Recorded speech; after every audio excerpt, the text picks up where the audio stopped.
तो if time permits will also see it in prisms. ठीक है, तो हमें मालूम है कि जो रिफ्रैक्शन होता है बच्चों, लाइट जो है, अगर मान लो light let's say goes from denser or let's say a rarer to denser medium,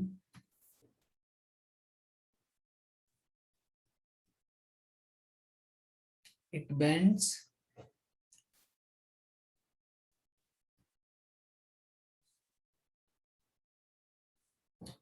towards the normal. ठीक है, it bends towards the normal. ठीक, तो अगर मान लो मेरे पास एक स्फेरिकल सरफेस है,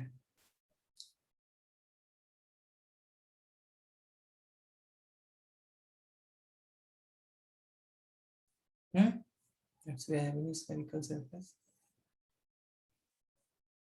ये ऑब्जेक्ट है अपना। ओके, अब स्फेरिकल सरफेस है तो इसका कहीं पे सेंटर ऑफ कर्वेचर होगा, यस ना, होगा कि नहीं होगा? ओके, अब लाइट समझो यहां पर ऐसे आई,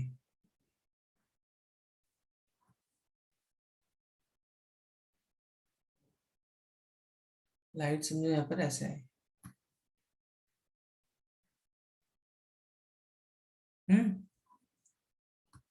तो ये जो लाइट इस पर ऐसे पड़ी, इस सरफेस पे ऐसे ऐसे यहाँ पे इंसिडेंट हुई लाइट ऐसे, तो हम यहाँ पे एंगल ऑफ इंसिडेंस बना सकते हैं। कैसे बनाओगे एंगल ऑफ इंसिडेंस?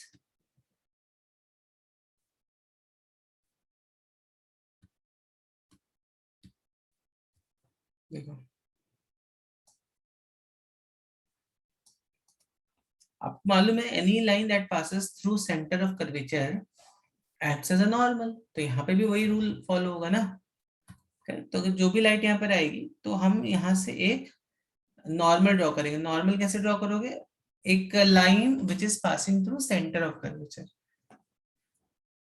तो यहाँ पर ये आई हो गया, ठीक है, और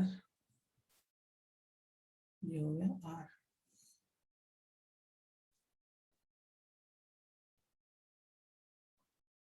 ठीक है, ये अच्छा, अब इमेज बनाने के लिए हमें क्या चाहिए? मिनिमम 2 लाइट रेज चाहिए, तो एक लाइट आप ऐसा बोल सकते हो, ये any line that is perpendicular, मतलब आपको मालूम है any line light that is normal it goes undeviated. तो मान लो ये वाली लाइट ऐसे गई which goes because it is passing through centre of curvature, तो इट गोज अनडिविएटेड। तो ये और ये जहां पे मीट करेंगी वो that will be the point of image. समझ में आई बात?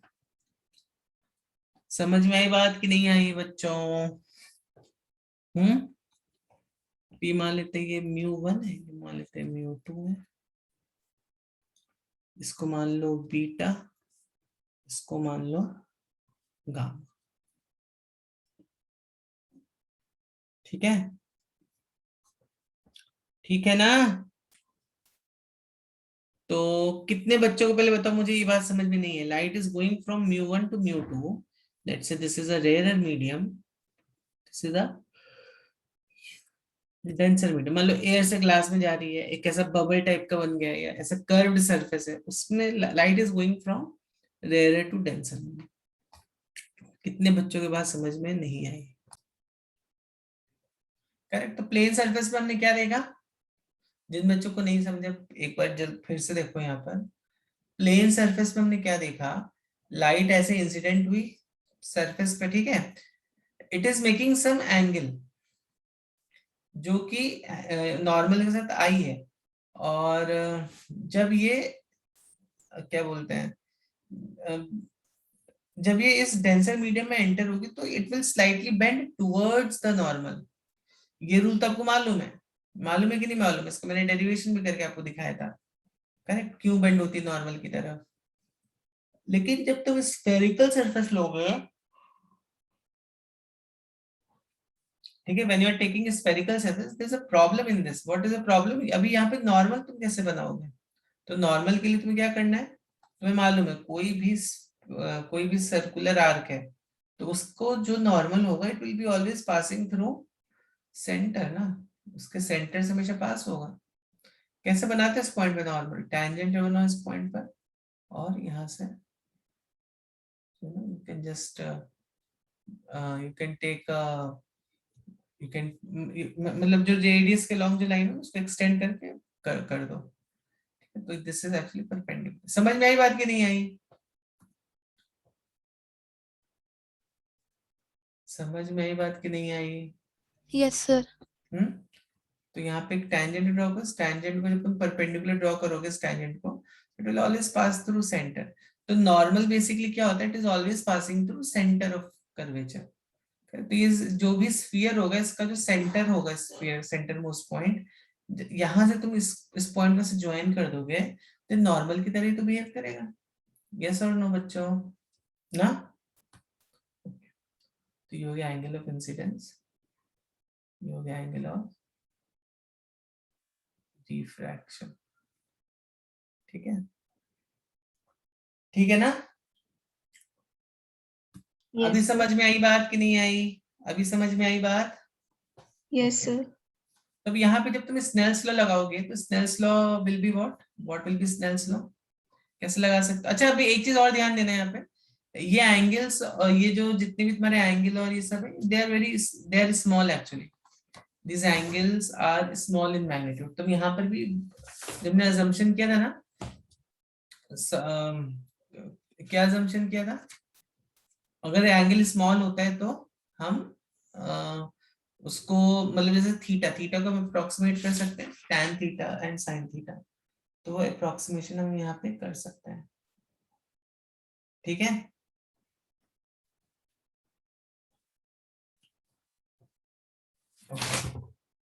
चलो तो अब देखते हैं यहाँ पे इसका एक छोटा सा डेरिवेशन है। तो बच्चों इस पॉइंट पे स्नेल्स लॉ लगाओगे तो क्या क्या इक्वेशन आएगा? क्या इक्वेशन आया था स्नेल्स लॉ का? Refractive index in air, refractive index in glass, mu A sin I equals to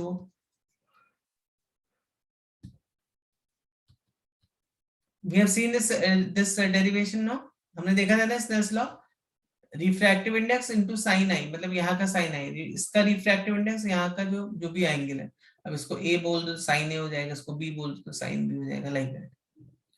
ठीक है, ओके।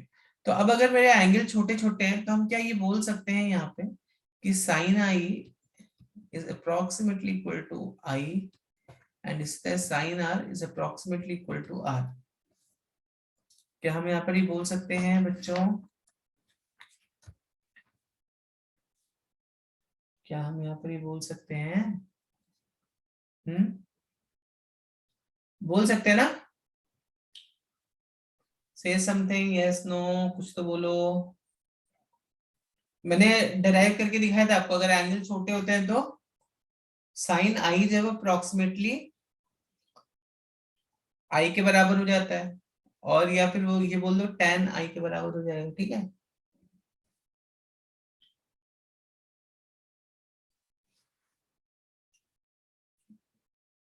चलो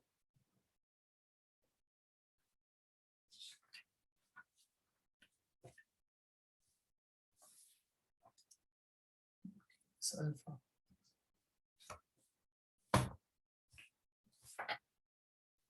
तो अब यहाँ पर देखो तो यार ये जो इक्वेशन है ये क्या होगी, म्यू ऑफ एयर तो वैसे भी वन ही होता है ना, चलो म्यू ऑफ ए हम लोग लिख देते हैं, इसको म्यू वन लिख देते हैं, mu one into I equals to mu two into are.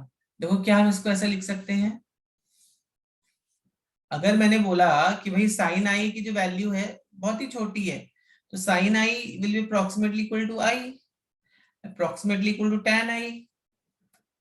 ठीक है कि नहीं है? इसी तरह R R is also the small angle ना, तो तो sine R will be approximately equal to R. ठीक है बच्चों, ये है। अब देखो आई को हम कैसे लिख रहे हैं, आई को हम will write it in terms of alpha and beta.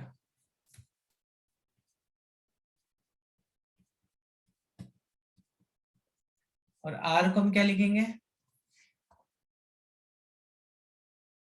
Are को हम क्या लिख सकते हैं, एनी गेस। देखो बीटा जो है ना अपना, beta is equal to R plus gamma, तो आर को हम लिख सकते हैं बीटा माइनस गामा। ठीक है,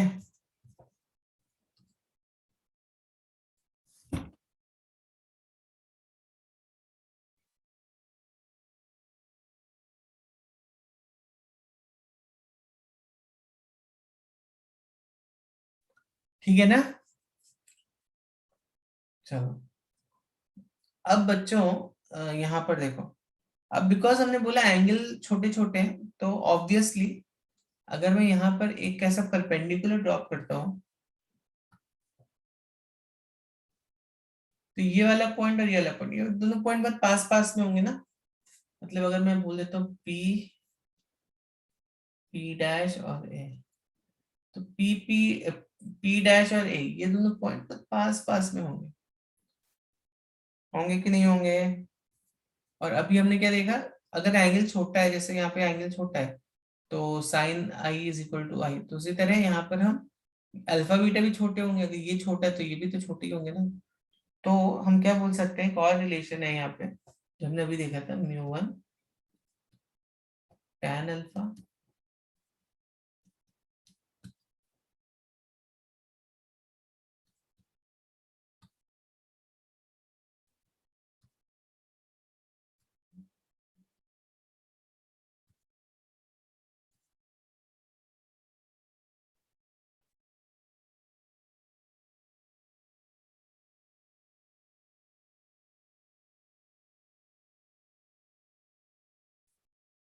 ठीक है।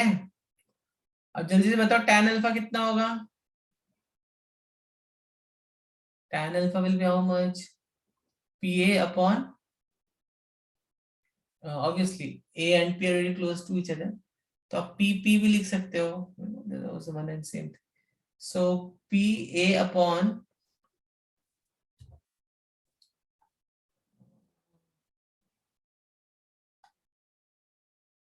टैन, हाँ P A upon O A है ना, tan alpha is,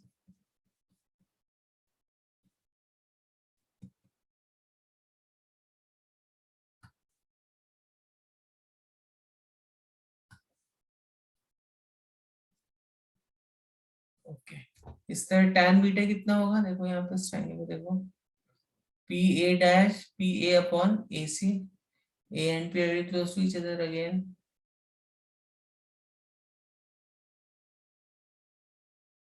right? So tan beta will be what? Tan beta will be PA upon P dash C of PC.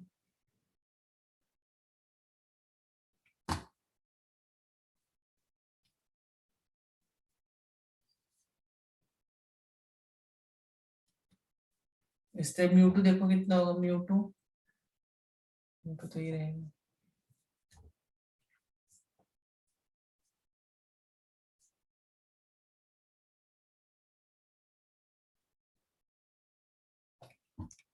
tan beta कितना है, अभी अभी देखा tan बीटा कितना था,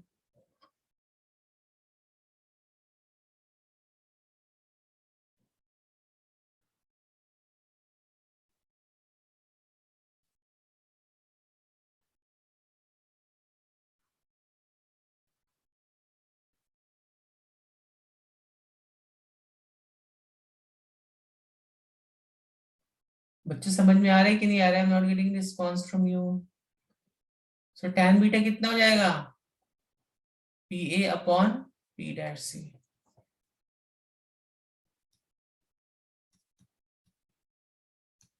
और tan गामा कितना जाएगा,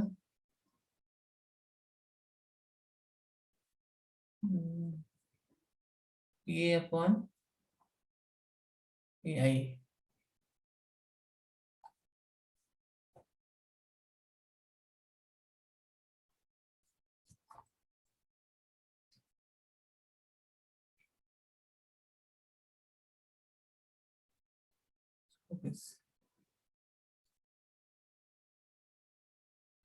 ठीक है,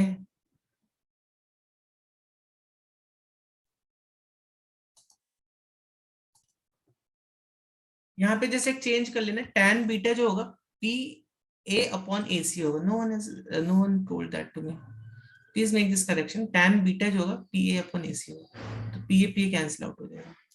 tan गामा क्या, पी ए अपॉन ए आई बराबर है।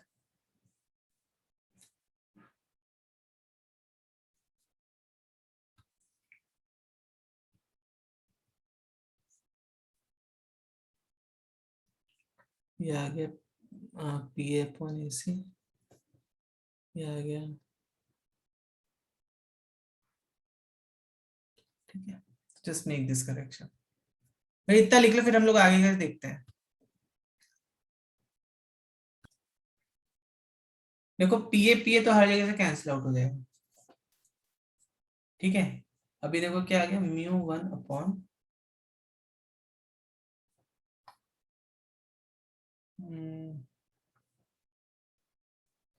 Mu one upon O A, ठीक है, plus mu one upon A C equals to mu two upon A C minus mu two upon A I. ठीक है, तो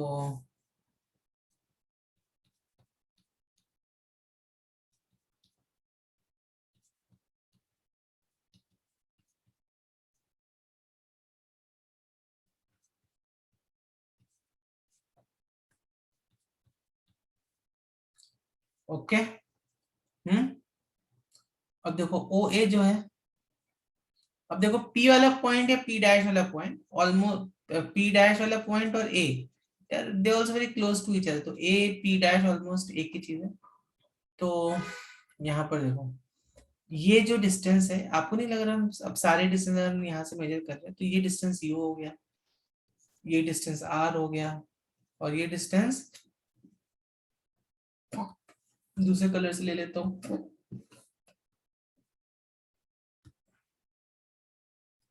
ये वाला जो डिस्टेंस हो गया ये v हो गया।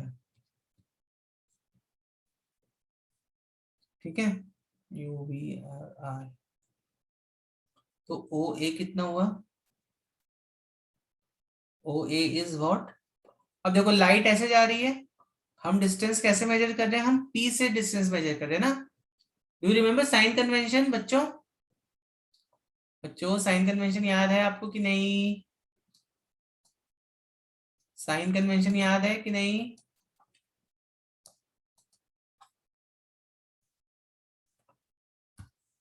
कुछ बोलो, आप लोग कुछ बोल नहीं रहे हो।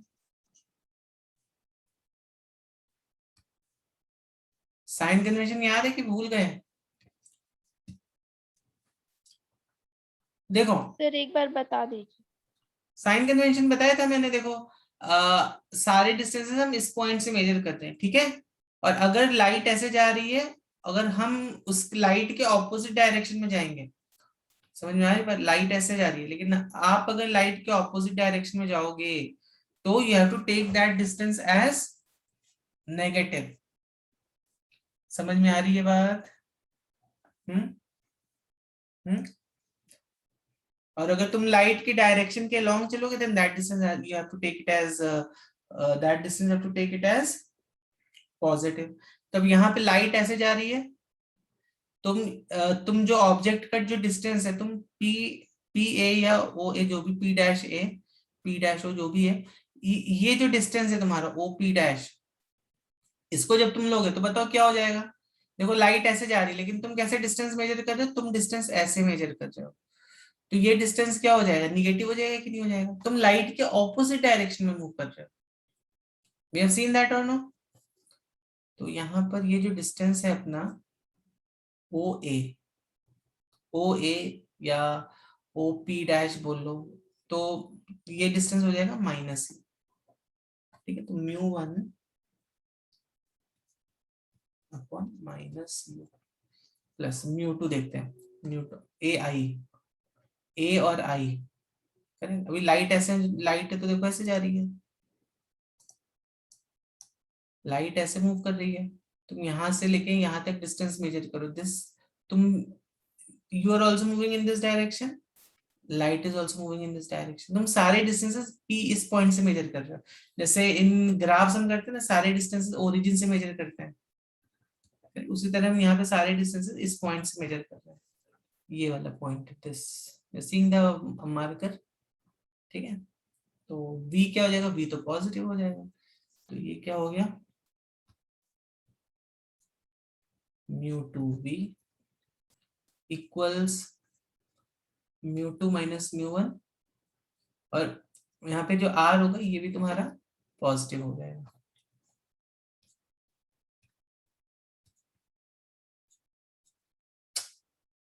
ठीक है,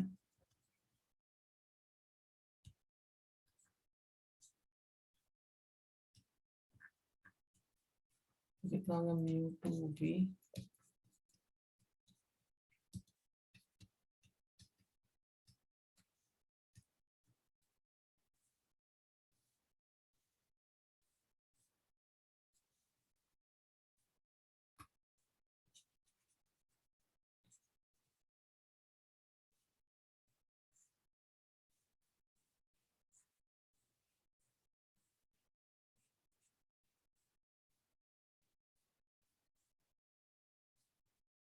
ठीक है, दिस इज आवर फॉर्मूला। जल्दी से फॉर्मूले को लिख लो यहाँ, आई थिंक आपने यहाँ तक लिख लिया है, इसका ये स्टेप्स लिख लो जल्दी से। तो क्वेश्चंस आई आई थिंक सबको क्लियर है, म्यू फॉर्मूला सबको क्लियर है, mu two V minus mu one U equals to mu two minus mu one upon,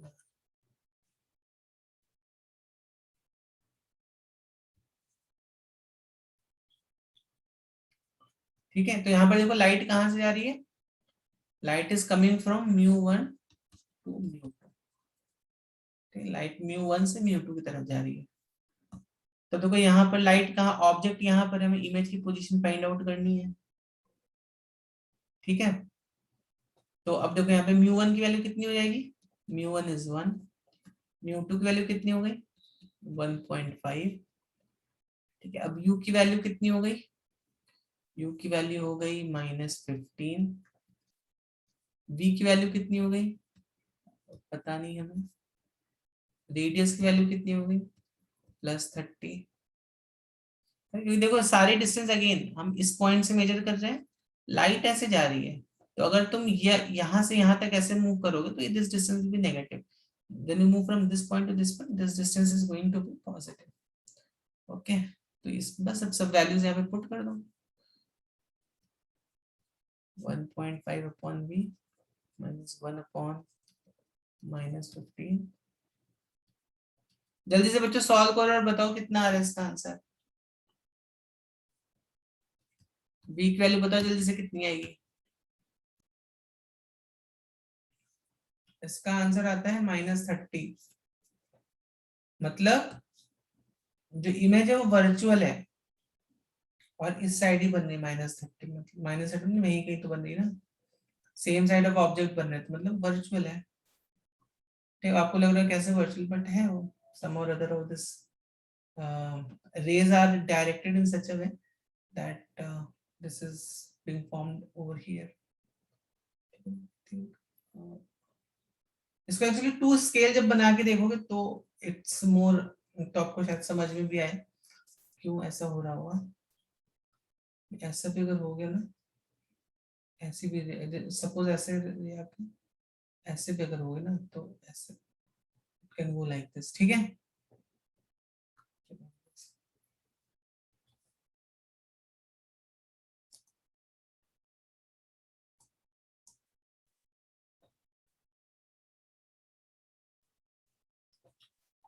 चलो नेक्स्ट क्वेश्चन देता हूँ।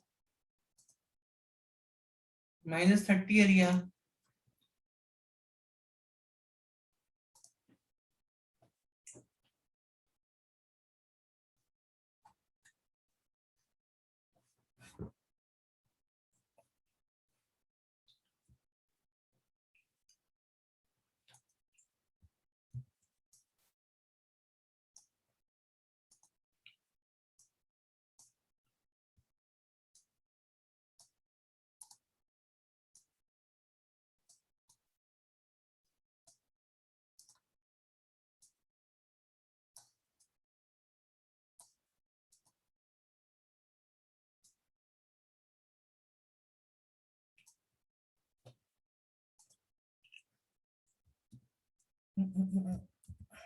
एक सेकंड, क्या हुआ?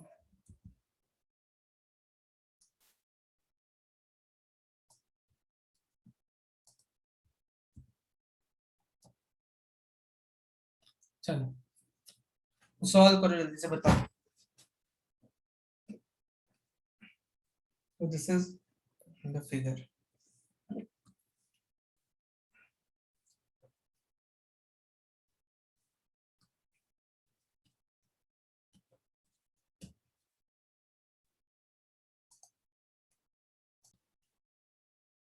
See, bubble is like this ना, सारे डिस्टेंस में इस पॉइंट से मेजर करने हैं, P से, ठीक है।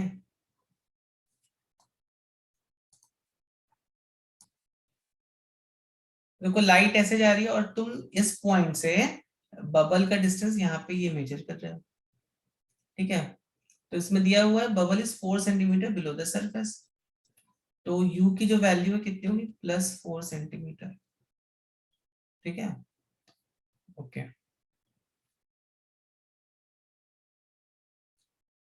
इसको हमने नॉर्मली हम इसको ऐसे देख रहे हैं, और ऑब्वियसली रेडियस भी हम ऐसे ही मेजर करेंगे, तो रेडियस भी कितना हो गया, +10 सेंटीमीटर। अब आई थिंक v निकालना है ना, यहाँ पे लाइट कहाँ से जा रही है, अच्छा हाँ, अब यहाँ पे जो इम्पोर्टेंट पॉइंट वो है, ये है कि μ2 को क्या, μ1 क्या लोगे और μ2 क्या लोगे, μ1 की वैल्यू क्या होगी, μ2 की वैल्यू क्या होगी, यस बताओ अभी यहाँ पे। तो यहाँ पर देखो लाइट कहाँ से कहाँ जा रही है, light is going from, light is going from बच्चों, यस जल्दी बताओ, लाइट कहाँ से कहाँ जा रही है,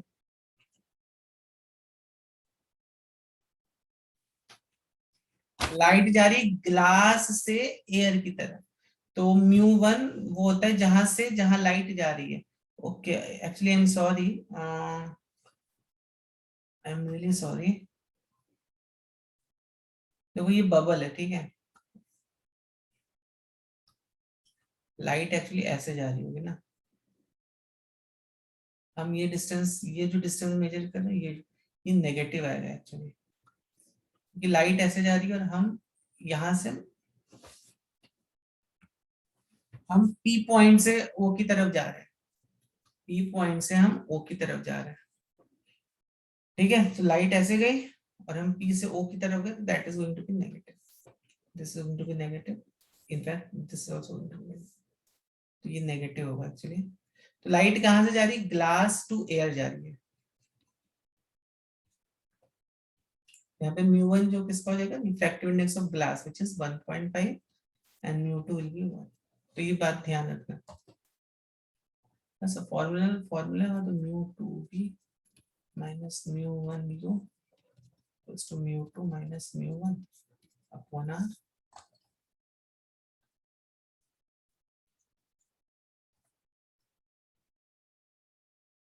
μ2 bv कितना है, कैलकुलेट दैट, माइनस μ1 u कितना है, μ1 is 1.5, u is -4,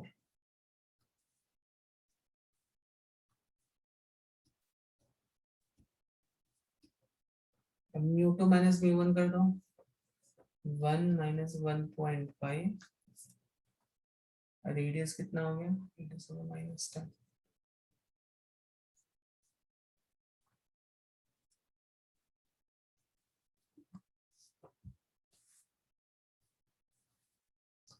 तो ये कितना हो 1/v प्लस 3/2 into 4,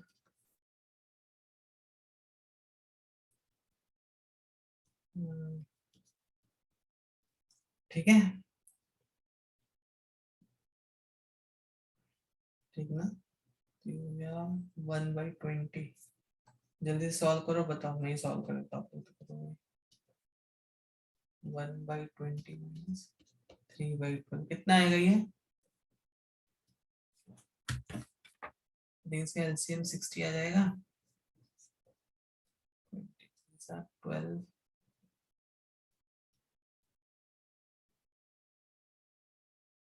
12 5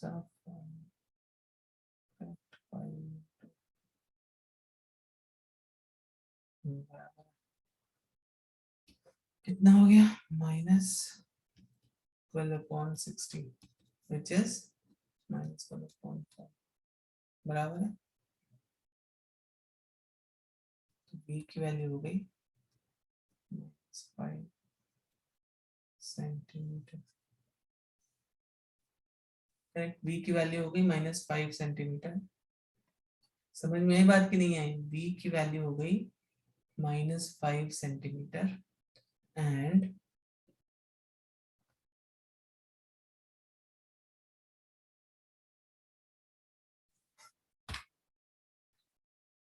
तो यहां से -5, तो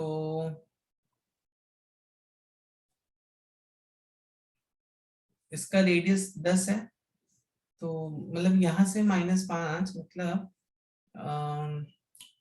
यहाँ से ऑलमोस्ट 5 सेंटीमीटर फ्रॉम सेंटर। ठीक है, समझ में आई बात बच्चों की नहीं आई? बच्चों समझ में आई बात की नहीं?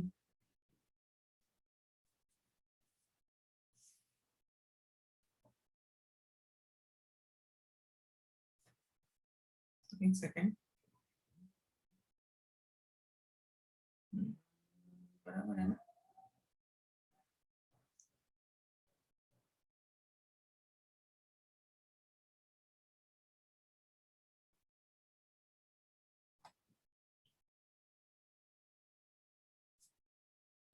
जरा इसको सॉल्व करके देखो। आई थिंक बुक का आंसर कुछ और बता रहा है। इसको जब सॉल्व करो, I think I have done some calculation mistake. क्या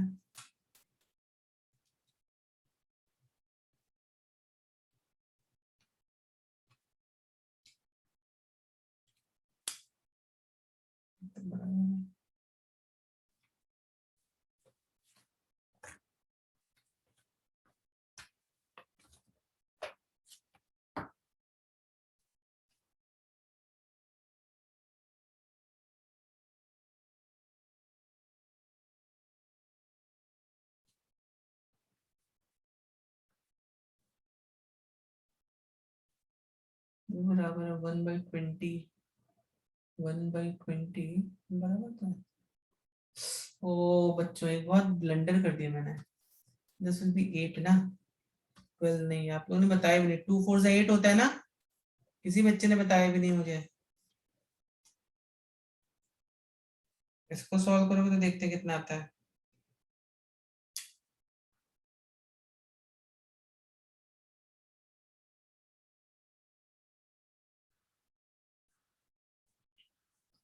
इसको सॉल्व करोगे तो आंसर तुम्हारा 3 आएगा, -3.07। This will be the answer.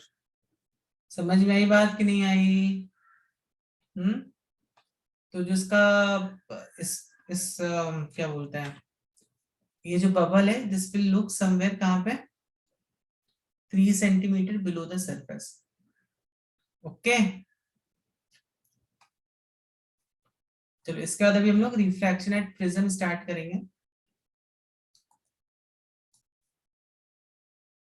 Let us C prism में कैसे आपकी लाइट जो है वो रिफ्रैक्ट होती है। एंगल ऑफ इंसिडेंस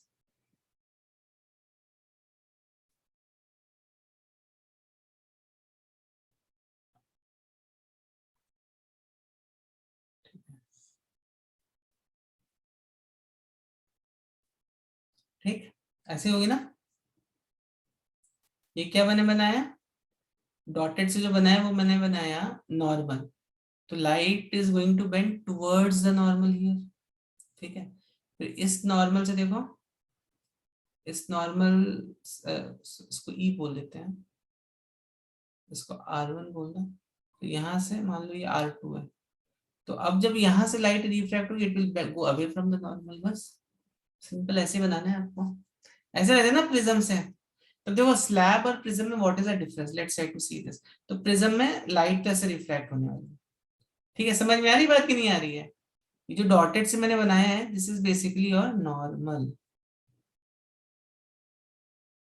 ठीक है, ये क्या है बच्चों, ये नॉर्मल है,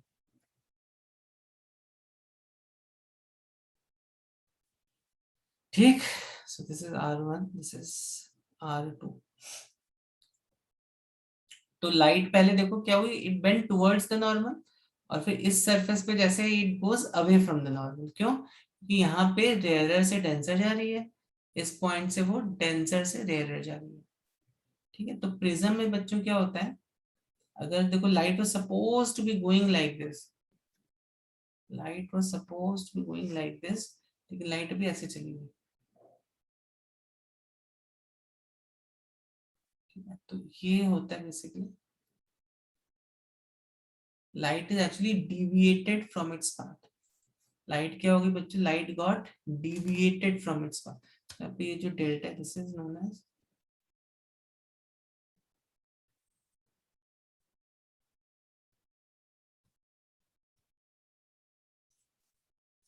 ठीक है, delta is angle of deviation.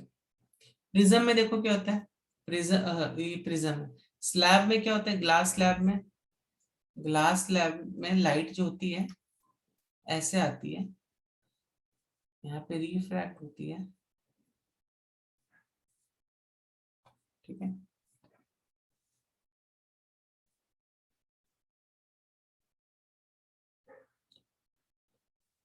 यहाँ पे लेटरली शिफ्ट होती है।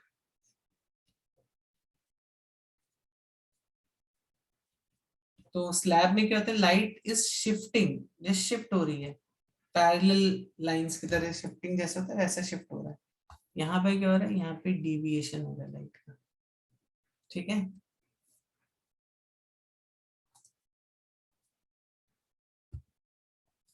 चलो अभी यहाँ पर अब मुझे प्रूव करके दिखाओ।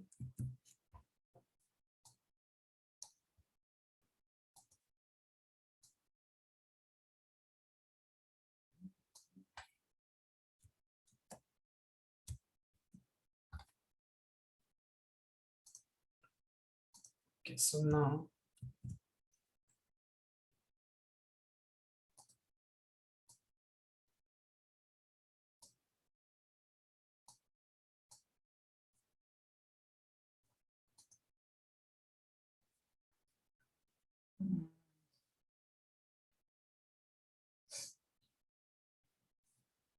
तो अभी आपको यहाँ पे प्रूव करना है कि जो डेल्टा है, आप पहले खुद से प्रूव करो फिर मैं बाद में प्रूव करूंगा, सिंपल सा, ये और a is equal to r plus r dash. जल्दी से इसको प्रूव, इसको ये डायग्राम ड्रॉ कर लो पहले तो, ये प्रिज्म का एक अच्छा सा डायग्राम है, इसको पहले ड्रॉ कर लो और उसके बाद देन प्रूव दैट।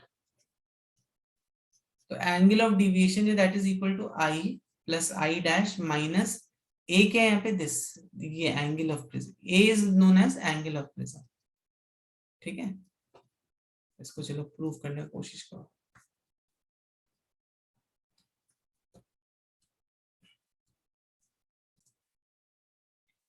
देखो इसको कैसे आपको सोचना है, इस टाइप के क्वेश्चन को। हमें क्या प्रूव करना है, डेल्टा जो है angle of deviation this is equal to i plus i dash minus A, ठीक है, ये हमें प्रूव करना है। तो यहाँ पे हम कहाँ से स्टार्ट कर सकते हैं, ये वाला एंगल देखो, ये वाला एंगल i है, इस तरह ये वाला एंगल कितना है, i डैश है। पहले तो कुछ नंबरिंग कर, थोड़ा और बड़ा कर देते हैं एक सेकंड, और थोड़ा नंबरिंग करते हैं,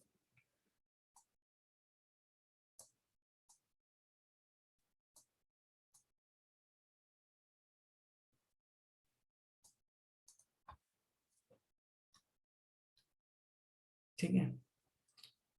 तो यहाँ पे देखो,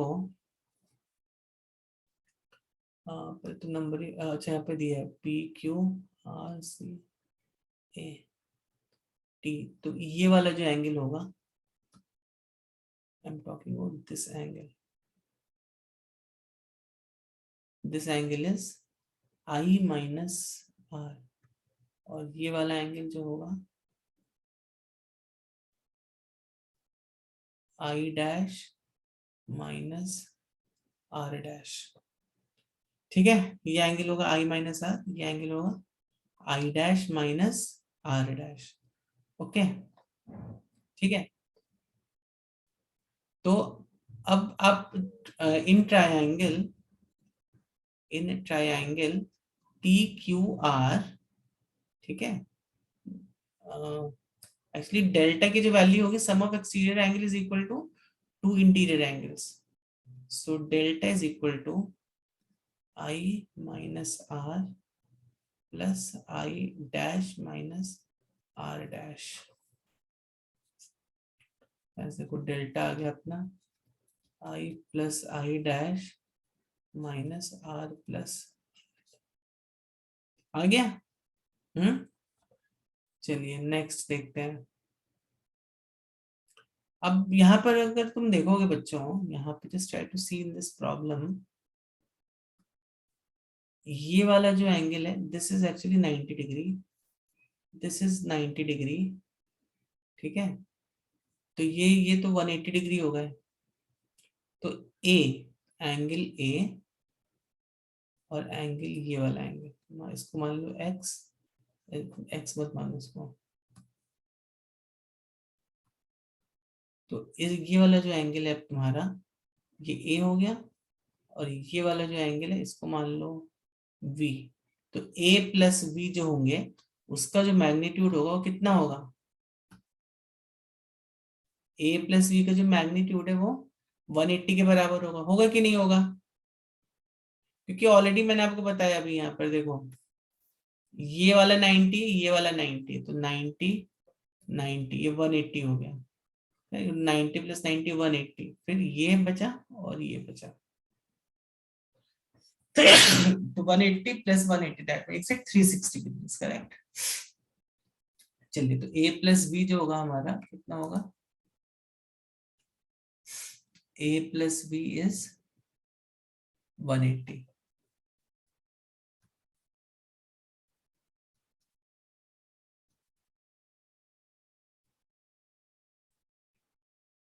ठीक है, अच्छा। अब v की जो वैल्यू है अगर आप देखोगे तो क्या हम ये बोल सकते हैं r plus R dash plus v is equal to 180 degree, r plus R dash plus, ठीक है। तो v को अगर आपको लिखना है यहाँ पे, तो v को लिख दो 180 माइनस, ठीक। तो v की वैल्यू जब तुम यहाँ पे सब्स्टिट्यूट करोगे, देखो क्या आ जाएगा तुम्हारा, a प्लस 180 माइनस,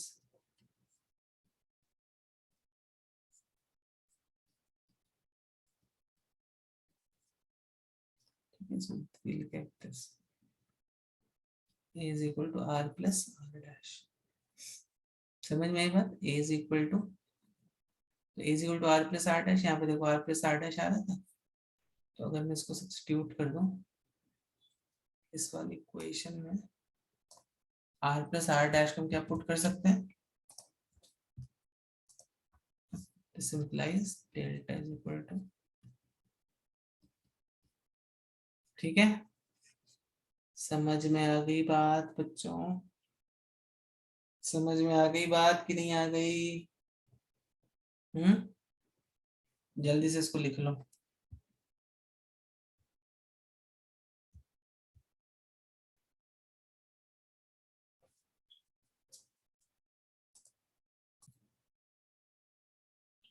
तो क्रिटिकल एंगल हम कैसे निकालते हैं बच्चों, आई ये हो गया, ये 90 डिग्री हो, ठीक है।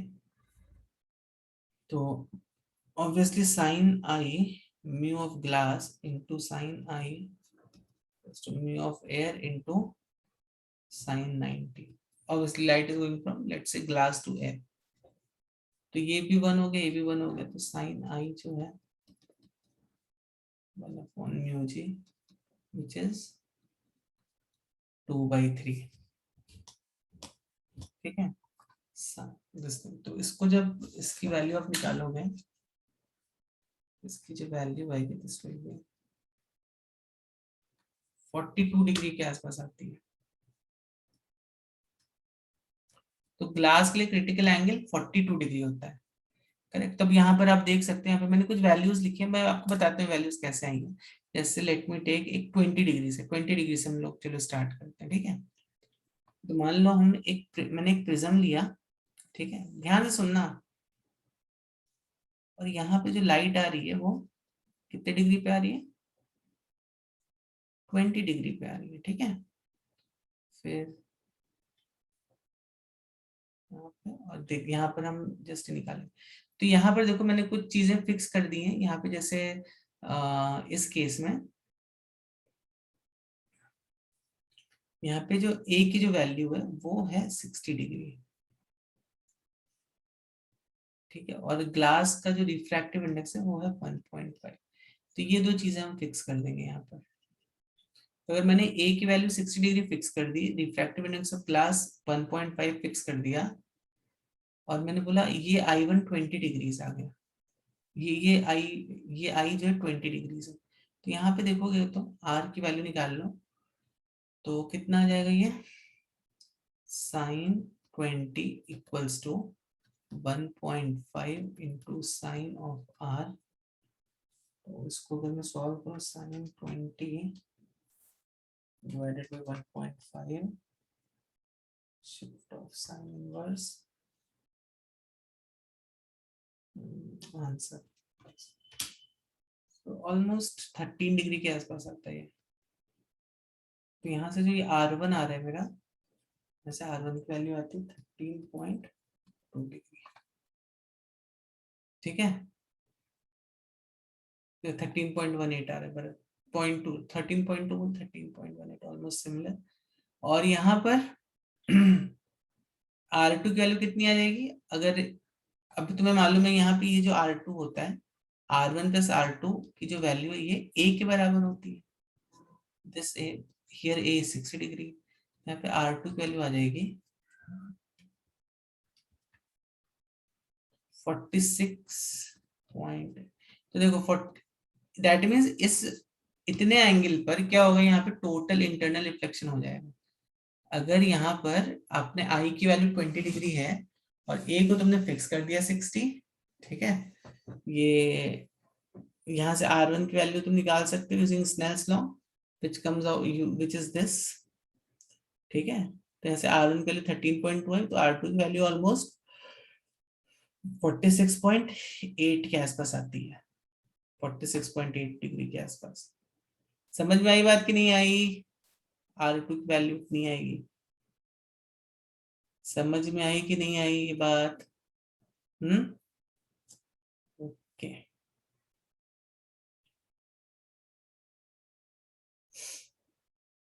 तो अब यहाँ पर क्या होगा, यहाँ पे टोटल इंटरनल रिफ्लेक्शन जब हो जाएगा और लाइट जब वो इट विल यहाँ पे से रिफ्लेक्ट कर जाएगी। तो यहाँ पे तुम्हें एंगल देखना पड़ेगा, but we are interested in this surface. तो इस सरफेस से तो लाइट बाहर नहीं आएगी, यहाँ से तो लाइट जो है टोटली इंटरनली रिफ्लेक्ट हो जाएगी। हो सकता है यहाँ से बाहर निकला है, ठीक है, बट वी आर कंसर्न इससे बाहर निकल रही है कि नहीं निकल रही है, ठीक है। तो यहाँ पे तो टोटल इंटरनल रिफ्लेक्शन हो रहा है। तो ऐसे सिमिलरली आप यहाँ पे 20 रख दो, फिर 25 रख दो, 30 रख दो। तो ऐसे मैंने यहाँ पे कुछ वैल्यूज निकाली है, ठीक है। तो यहाँ से देखो जब तुम इसको 30 लेते हो तो ऑलमोस्ट देखो I2 की वैल्यू इतनी आती है, ठीक है। R1 की वैल्यू इतनी आती है, R2 की वैल्यू इतनी आती है, डेल्टा 47.1 आ रहा है, राइट। फिर 40 पे निकालते तो it is coming like this. तो यहाँ पे बच्चों आप एक पैटर्न नोट करोगे कि पहले जो डेल्टा जो एंगल ऑफ डिविएशन है पहले वो डिक्रीज हो रहा है, उसके बाद एंगल ऑफ डिविएशन इंक्रीज हो रहा है। Are you seeing this pattern over here, पहले डेल्टा जो है वो डिक्रीज हो रहा है, उसके बाद इंक्रीज हो रहा है, ठीक है। दिख रहा है कि नहीं दिख रहा है बच्चों, are you able to see this, बच्चों दिख रहा है कि नहीं दिख रहा है, ठीक है।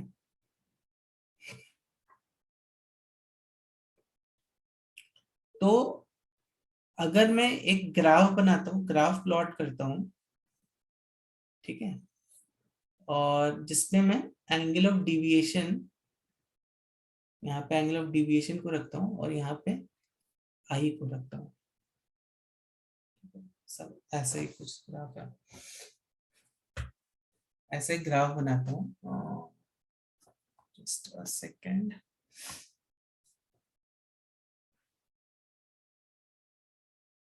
ठीक है, बना सकते हो। तो आप देख रहे हो जैसे जैसे मेरा आई आई पहले तो इंक्रीज हो रहा है, वैसे वैसे क्या हो रहा था, मेरा पहले वैसे वैसे मेरा क्या हो रहा है, देखो ये इसकी वैल्यू जो है वो डिक्रीज हो रही है, पहले डिक्रीज हो रही है कि नहीं हो रही है, डिक्रीज हो रही है कि नहीं हो रही है। तो ये पहले वैल्यू डिक्रीज हो रही है, एंगल ऑफ डिविएशन की वैल्यूज जो है पहले पहले डिक्रीज हो रही है, फिर बाद में देखो क्या हो रहा है, बाद में यही वैल्यूज इंक्रीज हो रही है। 37.2 के बाद अब अगर आप देखो तो यहाँ से ये वैल्यूज जो है वो इंक्रीज हो रही हैं, कहाँ तक, 59 पॉइंट दिस थिंग तक, ठीक है। तो डेल्टा और आई, अगर मैं इसका ग्राफ बनाता हूँ एंगल ऑफ डिविएशन और आई का, तो ये ग्राफ कुछ ऐसा बनता है, और ये वाला जो पॉइंट होता है इसको हम बोलते हैं डेल्टा मिनिमम। एक मिनिमम वैल्यू पे पहुंच रहा है ना, जस्ट यहाँ पे ऑब्जर्व करना बच्चों, ये देखो एक मिनिमम वैल्यू पे पहुंच रहा है डेल्टा, करेक्ट। और देखो मिनिमम वैल्यू के आसपास क्या हो रहा है, मिनिमम वैल्यू के आसपास, मिनिमम वैल्यू के आसपास ये 50 अगर यहाँ पर है, तो ये भी तो थोड़ा थोड़ा 50 के आसपास है, ठीक है। ये देखो R1 R2 की वैल्यू भी ऑलमोस्ट सिमिलर, और हम थोड़ा प्रिसाइज लेंगे तो हो सकता है 51 52 के आसपास ये पहुंच जाए ना, 51 52 53, इस पे तुम लेके देख लो ना। तो क्या होता है, जब भी हमारी ये कंडीशन आती है डेल्टा मिनिमम की, तो यहाँ पर ये जो जो हमें आई मिला यहाँ पर, करेक्ट, ये किसके लिए कंडीशन है, डेल्टा मिनिमम के लिए जो कंडीशन हमारी बनेगी, उसके लिए, उसके लिए, ठीक है, उसके लिए, तो उसके लिए क्या हो जाएगा, डेल्टा मिनिमम के लिए I1 will be equal to I2 and R1 equals to R2, ध्यान रखो बहुत इंपॉर्टेंट पॉइंट है ये, दिस इज कंडीशन फॉर, तो यहाँ पे I1 is equal to condition for delta. समझ में आ रही है बात,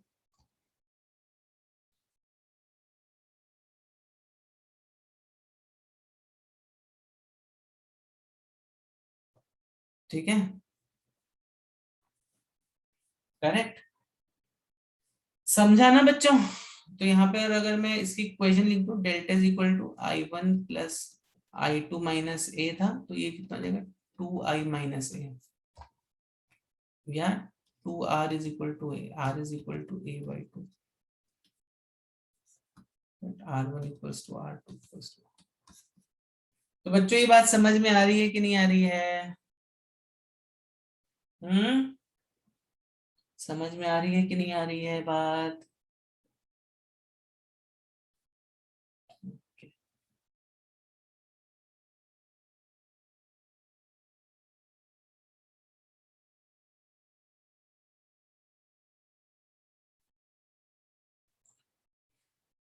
इसको पहले लिख लो, फिर हम इसके आगे हम बात करते हैं।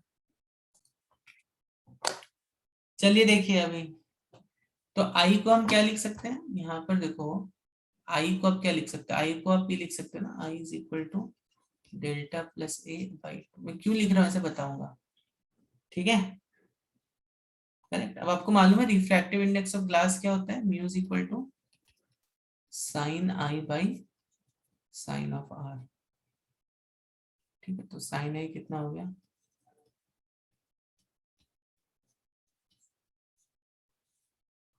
साइन आर कितना है,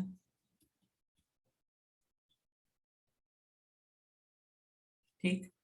अच्छा बच्चों, अब यहाँ पे एक चीज थोड़ा सोचने की कोशिश करो, अगर मेरा ये एंगल ऑफ प्रिज्म छोटा है, correct, if A is small, मतलब समझो 8 10 ऐसे डिग्रीज के आसपास है, ए इज स्मॉल, तो ऑब्वियसली आर और आर डैश भी स्मॉल होंगे, करेक्ट। ऑब्वियसली आई और आई डैश भी फिर स्मॉल होंगे, ठीक है। और ऑब्वियसली डेल्टा भी फिर स्मॉल होगा ना, ये डेल्टा मिनिमम है एक्चुअली, तो यहाँ पे लिखना चाहिए डेल्टा मिनिमम।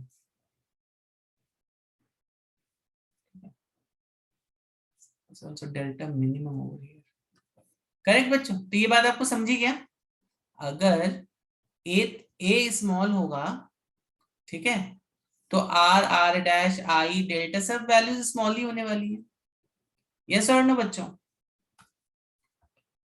से समथिंग बच्चों, कुछ बोलिए। कोई कुछ बोल नहीं रहा है अभी, आई डोंट नो भाई। करेक्ट ना? और स्मॉल तो दैट मीन्स डेल्टा भी स्मॉल होगा, डेल्टा मिनिमम भी स्मॉल होगा, करेक्ट। ये सब वैल्यूज भी स्मॉल होंगी ना। ए स्मॉल है, इसका हाफ हाफ कर दिया तो और स्मॉल हो गया ये। तो पॉइंट इज, स्मॉल एंगल को के लिए हम साइन हटा सकते हैं, we know for small angle sine theta is approximately equal to theta. ये मैंने आपको प्रूव करके दिया था स्टार्टिंग में, रिजल्ट मैंने बोला था रिजल्ट बार बार यूज होगा। देखो क्या आ गया, mu is equal to delta minimum plus A by 2 upon A by 2, ये 2 कैंसिल, क्या बचा अपने पास,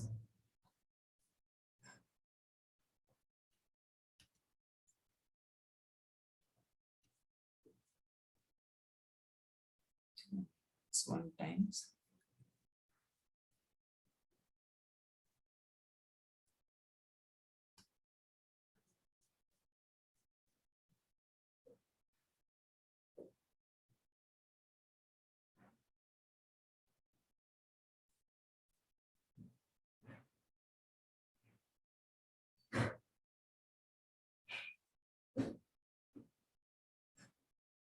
ठीक है। समझ में आ गई बात? इसको जल्दी से लिख लो और ये रिलेशन बाद में यूज होगा, ठीक है।